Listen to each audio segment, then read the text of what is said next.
Director সংকল্প রেড্ডি নিয়ে আসছে একটি নতুন চলচ্চিত্র। এই চলচ্চিত্রটির নাম হচ্ছে the Gazi attack. The Gazi attack 2017 সালের একটি নতুন চলচ্চিত্র।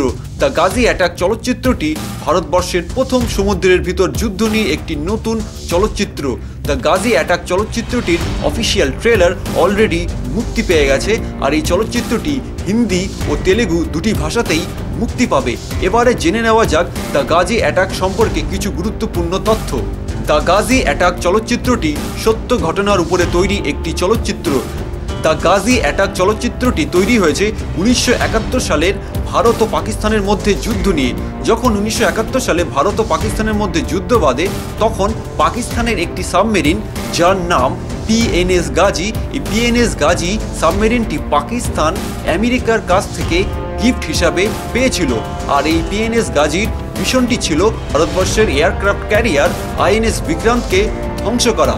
ভারতের এয়ারক্রাফট ক্যারিয়ার আইএনএস বিক্রান্তকে পিএনএস গাজি ধ্বংস করার জন্য 14 নভেম্বর 1971 সালে করাচি বন্দর থেকে ভারতের উদ্দেশ্যে রওনা দেয়। আর পিএনএস গাজির ভিতরে ক্রু মেম্বার অফিসার মিলে টোটাল ছিল 52 জন, আর পিএনএস গাজির কমান্ডার ছিল জাফর মোহাম্মদ খান।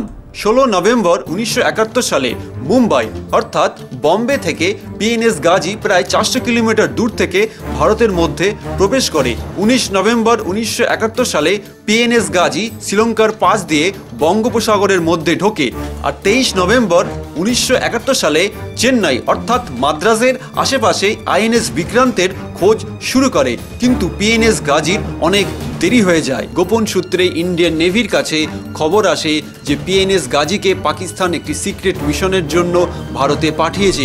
এই খবরটি পাওয়া মাত্রই ইন্ডিয়ান এয়ারক্রাফট ক্যারিয়ার আইএনএস বিক্রান্তকে ইন্ডিয়ান নেভি খুব সাবধানে আন্দামানে লুকিয়ে ফেলে।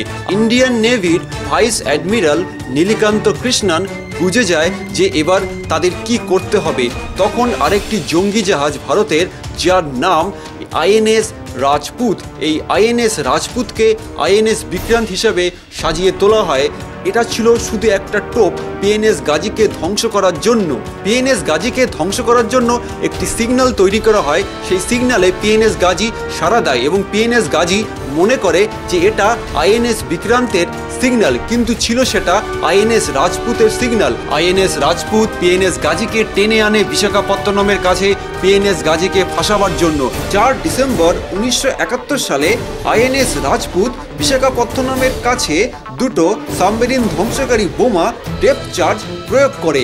এই ডেপথ চার্জ প্রয়োগ করার পর প্রচণ্ড জোরে সমুদ্রে শব্দ হয় এবং তখন আইএনএস রাজপুত সঠিক হতে পারছিল না যে সত্যি সত্যি কি পিএনএস গাজি ধ্বংস হয়েছে কি না।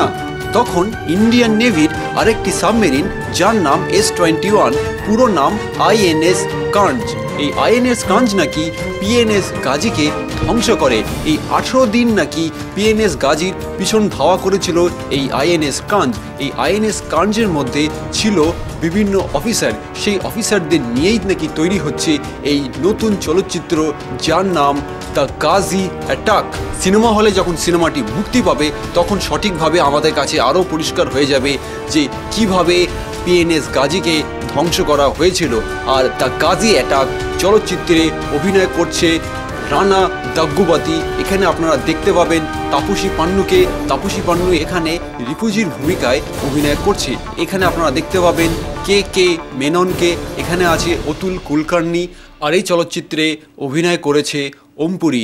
মারা যাওয়ার আগে বেশ কয়েকটি ছবি ওমপুরি করে গেছে। এখানে আপনারা দেখতে পাবেন সত্যদেব কাঞ্চকরানাকে, এখানে অভিনয় করছে এম নাসির, যাকে আপনারা সবসময় দক্ষিণ ভারতের সিনেমায় দেখে থাকেন। এখানে আছে রাহুল সিং, আর এখানে অভিনয় করছে মিলন্দ গুঞ্জাই। আর এই চলচ্চিত্রে আপনারা দেখতে পাবেন ভারত রেড্ডিকে।